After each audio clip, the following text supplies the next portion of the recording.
करीम भाई, आप एक फेमस सोशल एक्टिविस्ट भी हैं और उत्तर भारतीय महासंघ के अध्यक्ष भी हैं। जिस तरह से 15 अगस्त को बिल्किस बानो के आरोपी जिन्होंने 11 लोग सामूहिक रेप किया था, उनको जो है बरी कर दिया गया, उसको लेकर के आप सरकार को और उसके आरोपी को बधाइयाँ देने वालों को क्या कहेंगे? बहुत ही निंदनीय है ये। मैं तो कहूँगा कि सिर्फ रेप ही नहीं था, उसके साथ साथ मर्डर भी था।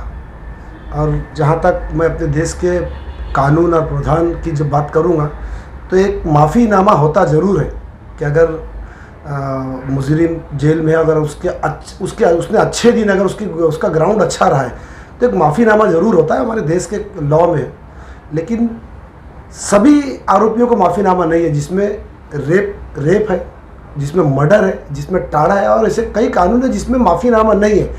अब आती है बात कि इनको क्यों दिया गया है। मैं तो सीधे सीधे एक ही बात बताऊंगा कि आने वाले 2023 में गुजरात में इलेक्शन है और ये सारे जो रेप किए हुए लोग थे इनको छोड़ने का गुजरात सरकार ने एक मैसेज ये दिया है कि तुम कुछ भी करो, हम तुम्हारे साथ हैं।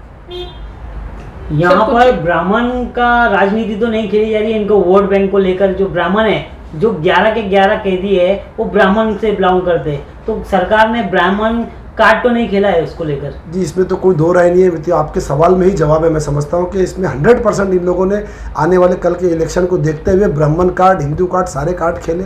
मेरे लिए बहुत देश के लिए और दुनिया के लिए बहुत गलत मैसेज है। मैं समझता हूँ कि जो कानून का उल्लंघन है सीधे सीधे। सर, CA NRC को लेकर के भी जितने प्रोटेस्ट हुए थे उसमें भी कुछ JNU के छात्र भी जो है अरेस्ट हैं, अभी तक जो बाहर नहीं आए हैं। और यहाँ तक गोधरा कांड को उजागर करने वाले जो संजीव भट्ट जी, तीस्ता शीतल वार्ड है जिसमें, हाँ, उनको भी जो है अभी तक रिहा नहीं किया गया है। क्या 15 अगस्त सिर्फ इन दोषियों के लिए ही था?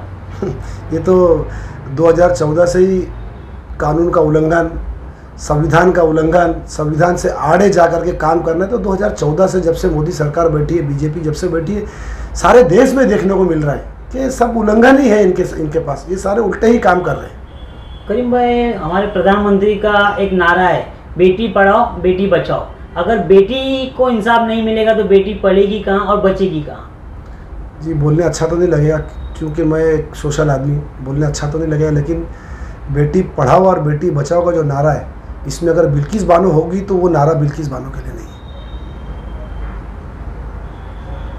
है। एक अभी लेटेस्ट का एक सवाल है सर, 2011 26/11 जिस तरह से मुंबई टेररिस्ट अटैक हुआ और मुंबई सरकार, मुंबई प्रशासन जो है अलर्ट हो चुकी थी, बहुत सारे लोगों की जानें भी गई। उसी को देखते हुए 2 दिन पहले, मतलब मेरे ख्याल से कल ही के दिन का एक न्यूज़ आई सामने कि रायगढ़ में हथियारों से लैस एक बोट मिली। उसमें कोई आदमी नहीं मिला, संदिग्ध तरीके से बोट मिली। तो ऐसे जो बोट जो बहके तो अपने से आई नहीं होगी सर, इसके ऊपर यहाँ की गवर्नमेंट को लेकर के क्या कहेंगे सर? जी, मैं तो पहले तो ये बताऊं कि आपको कितनी जानकारी आई डोंट नो, लेकिन वो जहाज़ का इंजन है ना टूट चुका था और ये जहाज़ कम से कम 700 से 800 किलोमीटर बहते हुए, उसमें कोई भी इंसान नहीं था, ये बहते हुए आई और ये शायद ओमान के बॉर्डर की तरफ से आई और ये जहाज़ इनकी अंग्रेजों की है मेरे ख्याल से।